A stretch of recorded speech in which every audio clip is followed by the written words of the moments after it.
Datang seorang jamaah menemui saya, Ustadz Somad, saya kena penyakit insomnia, gak bisa tidur malam. Jam 2 malam mata saya masih berkedip-kedip. Bismika Allahumma ahya wa amut, gak mempan. Sebabnya apa Pak? Sebabnya saya beli tanah. Setelah beli tanah, tanam kelapa sawit, dipupuk, dijaga, 3 tahun berbuah. Pas mau dipanen, sudah dipanen orang duluan. Ternyata tanahnya bermasalah, dibawa ke pengadilan, dia yang menang. Akhirnya sampai jam 2 malam gak bisa tidur. Apa yang terlintas dalam pikiran? Kenapa beli tanah, kenapa tanam sawit, kenapa beli tanah, kenapa tanam sawit, kenapa diambil orang, kenapa dulu nggak ternak ikan aja, kenapa nggak ternak puyuh. Berbulan-bulan nggak bisa tidur. Akhirnya pergi ke psikiater. Pak psikiater, ya saya sudah 2 bulan nggak tidur Pak psikiater. Akhirnya Pak psikiater buat resep. Ini obatnya, yang ini dimakan sebelum makan, yang ini dimakan setelah makan, yang ini 3 kali, yang ini 2 kali. Akhirnya memikirkan resep itu, makin gak bisa tidur. Dimakan, tertidur. Dosisnya habis, terbangun. Kenapa beli tanah, kenapa tanam? Setelah dimakan, muncul masalah baru. Terlalu banyak makan obat, terjadi kekacauan tubuh. Akhirnya kena buah pinggang, muncul masalah baru. Sampai akhirnya saya ketemu MP3 Ustadz. Saya dengarkan sebelum tidur malam. Begitu saya dengar, saya tertidur. Makanya saya tidak marah kalau ada jamaah tertidur. Itu menunjukkan jiwanya tenang. Karena dia tidak kena penyakit insomnia. Orang Amerika, orang Eropa, mobilnya mewah, apartemennya cantik, rumahnya megah, duitnya banyak, dolarnya bejibun, gak bisa tidur karena masalah hidup dunia. Kita naik angkot kelewatan gang. Itu menunjukkan apa? Di mana letak ketenangan itu? Huwallazi anzala sakinata fi qulubil mu'minin. Dia yang menurunkan ketenangan ke dalam hati orang yang beriman. Oleh sebab itu maka iman ini mesti disiram dengan ilmu. Majelis ilmu adalah majelis zikir. Majelis ilmu adalah majelis turunnya rahmat dan barakah. Majtama'a qaumun fi baitin min buyutillah. Sekelompok orang berkumpul di rumah Allah, yatsluna kitab Allah, membaca ayat-ayat Allah, wa yatadarasunahu fima bainahum, mengkaji isinya. Nazalat alaihimus sakinah, turun ketenangan. Wasyat bihimur rahmah, turun rahmat kasih sayang Allah. Haffat bihimul malaikah, dikelilingi oleh para malaikat. Wa dzakarahumullahu fi man indah, dibanggakan Allah Ta'ala dengan para malaikat. Tadi malam ketemu dengan murid dari Syekh Muhammad Yasin bin Isa Al-Fadani di Zawiyah Raudhah. Ketemu, cium tangan, barokah, zikir, sholawat, tenang jiwa. Lalu kemudian subuh ini ketemu dengan Abah Raud, ketemu dengan para penghafal Quran, ketemu dengan santri-santri, tenang jiwa. Tidak ada yang menenangkan jiwa ini selain daripada majlis zikir, majlis ilmu. Betapa meruginya ayam-ayam mati di lumbung padi. Benih tidak disiram, mati. Benih yang disiram dengan majlis ilmu tumbuh, tapi tidak berbuah. Maka mesti disiram pakai pupuk buah. Datang konsultasi, ini kenapa tidak berbuah? Kenapa ini tidak berbuah? Karena ternyata dia mesti diamalkan. Sudah dapat ijazahnya, sudah talaqi, sudah halaqah, kenapa nggak berbuah? Belum diamalkan. Paksa-paksakan diri sebelum tidur malam, wudhu dulu, sholat witir. Paksa-paksakan diri bangun malam, tahajud. Paksa-paksakan diri siang, sholat qabliyah, sholat ba'diyah. Paksa-paksakan diri pagi, sholat duha. Paksa-paksakan diri, sholat subuh berjamaah. Barulah dia berbuah. Kalau dia tidak berbuah, dia hanya sekedar pokok kayu, yang hanya membuat sampah saja. Tapi paling tidak tempat orang bernaung di bawah ketika panas, tapi manfaatnya tidak sesuai karena yang ditunggu itu buahnya. Masa pohon kayu rindang besar tidak berbuah, sementara semangka yang kecil buahnya besar? Oleh sebab itu maka mesti berbuah. Benih disiram, berbatang, berputih, berbuah. Buahnya ranum, cantik dan indah. Begitu dibelah tak bisa dimakan. Kenapa? Ulat semua isinya. Oleh sebab itu mesti dijaga. Benihnya disiram. Apa yang bisa menjaga ini? Diprotek dia. Kenapa apel tidak dimakan ulat? Bukan karena ulat tidak sanggup beli apel, tapi karena disemprot pestisida. Ulat tahu ini ada pestisidanya, maka dia tidak makan. Kita nggak tahu, dimakan. Ikan asin tidak dikerubungi lalat, tidak ada satupun lalat yang hinggap di ikan asin. Kenapa? Karena lalat tahu ikan asinnya pakai formalin. Manusia nggak tahu. Pintar mana manusia dari lalat? Jangan jawab. Akhirnya orang makan, menumpuklah pestisida dan formalin dalam darah. Apa namanya? CANCER, cancer. Karena dia tidak larut dalam tubuh. Yang lain-lain larut. Makanan-makanan larut menjadi energi, menjadi sampah, dibuang menjadi kotoran. Sama seperti daun, kalau jatuh ke tanah larut menjadi pupuk, tapi plastik tidak larut, maka plastik sampah bertebaran. Oleh sebab itu maka ini mesti dijaga. Apa yang bisa menjaga buah apel supaya tidak berulat? Jagalah dia dengan ikhlas. Kamu kenapa nggak ke masjid? Saya kalau ke masjid riak, maka saya nggak ke masjid biar ikhlas. Tarkul amal li ajlin nas riak. Kata Imam Fudail bin Iyad, tarkul amal li ajlin nas riya. Tidak jadi beramal karena takut dipuji orang, riya. Wal amal li ajlihim syirik. Beramal karena ingin dipuji orang, syirik. Kenapa kamu nggak pakai sorban? Takut dipuji orang, riya. Pakai saja sorban anak, jangan takut dipuji orang. Pakai sorban, yakinkan dirimu. Baik. Ustaz, kenapa nggak pakai sorban? Ada masanya nanti pakai sorban. Tarkul amal li ajlin nas riya. Tapi beramal, tapi saya nggak tahan Pak Ustaz, dipuji orang. Luruskan, karena pujian pasti akan selalu datang. La'atiyannahum min baini aydihim wa min khalfihim wa an aymanihim wa an syama'ilihim. Datang dari depan, dari belakang, dari kanan, dari kiri, dari dalam. Alladzi yuwaswisu fi sudur, dari dalam, dari depan, dari belakang, dari kanan, dari kiri, dari dalam, dari dua aspek, minal jinnati wan nas, dari yang zahir, dari yang batin, berdatangan dia. La ughwiyannakum, aku akan goda anak cucu Adam. Sampai kapan?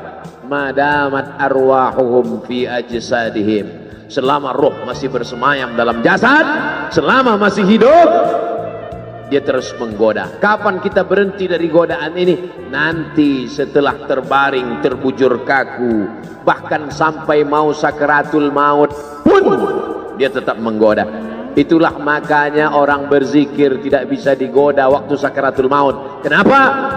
Karena la ilaha illallah akan terngiang di telinganya. Subhanallah walhamdulillah wa la ilaha illallah wallahu akbar. Subhanallah walhamdulillah wa la ilaha illallah wallahu akbar. Kalau itu diucapkan sekali, 10 kali, 100 kali, 1000 kali, terngiang dia di telinga kita. Bahkan ketika kita mau tidur malam pun terngiang dia. Bahkan ketika kita mengigau di tengah malam pun itu yang terngiang. Maka saat mau sakaratul maut pun itu juga yang akan datang. Apa yang kau ucapkan, apa yang kau dengar, apa yang kau pikirkan, apa yang kau renungkan, itu yang akan datang waktu sakaratul maut. Seorang bapak sudah diponis dokter, panggil istrinya, panggil anaknya, bawa ini ke rumah,